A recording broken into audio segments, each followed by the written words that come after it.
Okay, here's the gear for the Kimberley trip. Got in my bum bag, quite large bum bag I made last week. Got my head torch, which I'm not sure I'm going to need because I don't plan to be walking around at night. And anyway, I've got this solar lantern, which I suspect that new solar stuff makes batteries and stuff redundant. Anyway, I've got a head torch with spare batteries in there. Got a 360 camera, got a sketch pad or drawing book with pencils and watercolors, maybe. Solar panel, Kindle with a couple of books loaded, toilet paper, snap lock, plastic bags, carabiner, maps, fisherman friends, sunglasses. In the first aid kit, or unconnected to the first aid kit, kept separately, EPIRB, 10 meters of cord, electrical tape, 5 litre bag of bladder for water, toothbrush, toothpaste, deodorant, just for when we get out of there and on the public transport, brush and comb, Leatherman knife, probably not necessary Leatherman knife, but a knife is necessary obviously, and a couple of tools that are on it, but it's quite a heavy item.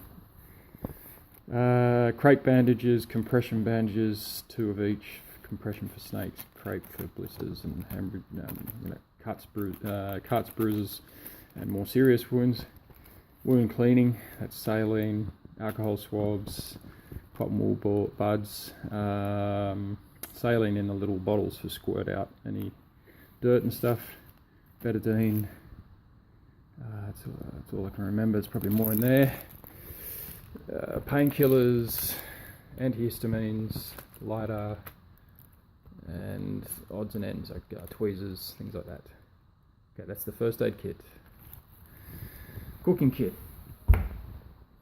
solar lantern, cup. I find the cup really excellent actually, just to carry real handy when you get to a creek and stuff. Just scoop up the water, have a look, and have a drink.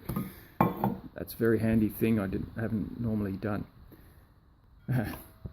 Roll of toilet paper stuffed into an old kimchi jar. Hope that works.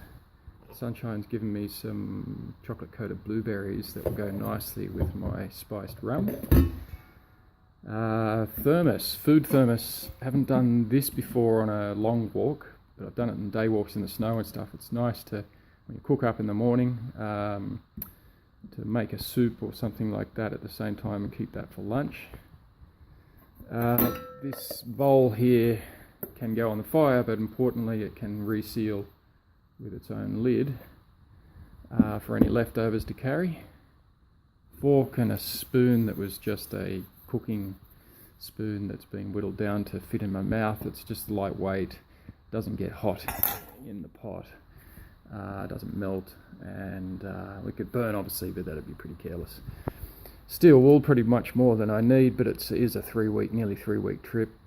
Scouring pad, pot clamps for the pots, fork, this is a little cradle for the pot to hold it above the fire, lighter obviously, pan or lid, and a sacrificial tea towel. Just a quick look at the shoes. Canvas gaiters over top of these excellent boots, Aku slopes.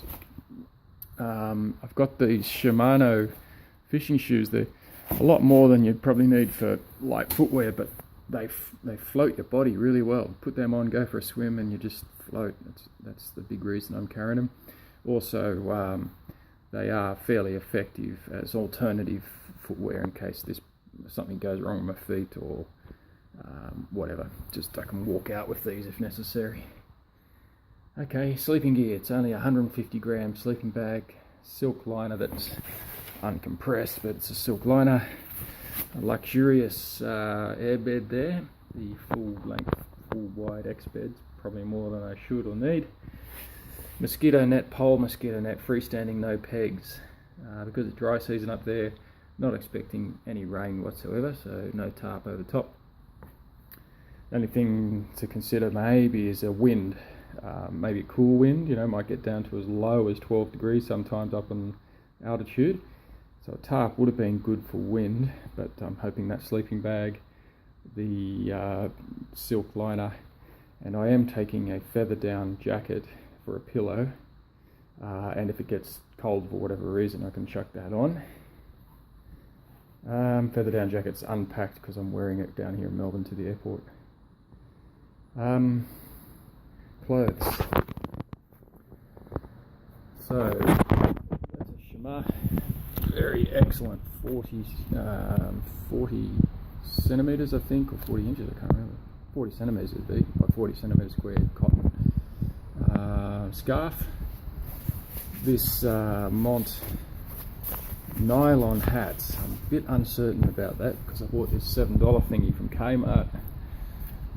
I reckon that might be better than this $40 nylon hat. I mean, obviously it packs down nice and small, it's lightweight, it's got a hard brim where where your face is, but I don't know about it. Just a nice pair of baggy cotton knit shorts, wool knit long johns, a nice loose fitted cotton shirt, another cotton shirt, a wool jumper, cotton socks and bamboo thick socks rolled up inside, so I like to wear double socks in the boots, and a couple of pairs of undies. I think that's it. The clothesline would be the cord after I've washed. Okay, the food. Here we have pre-mixed quick oats with freeze-dried fruits and powdered milk, all that sort of stuff, sort of vacuum sealed in 170, 200 gram serves. That's just hot water, good to go. Instant coffee, I know some people go to the trouble of percolating, plunging, but I'm okay with instant. And powdered milk to go with it. So that should be breakfast sorted. Over here I'm a little bit unsure about my lunch rations because most of it is made up of cookable sort of pastas and soups and dals and stuff like that. We'll get to that later. Whereas the lunch stuff, I've gone to luxury. I like my lunch is probably a most important meal for me. So this is kind of Korean pulled pork with eggs and vegetables in this container. It's lush. I've only got 3 cans of that, 2 cans of tuna, 2 cans of mussels, packets of olives in their oil. I do like anchovies.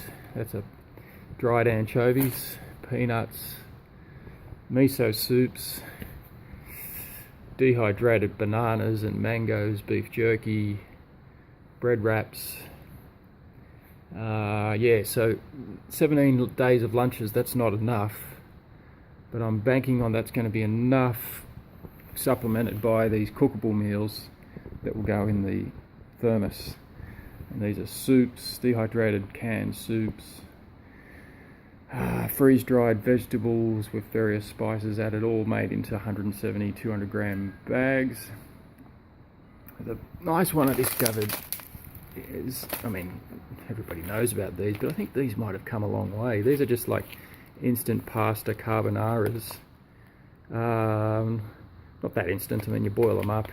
I just cut them off and vacuum sealed them, but that didn't really work because I think the bag was pierced in the vacuuming, but they're dried, fully dried inside.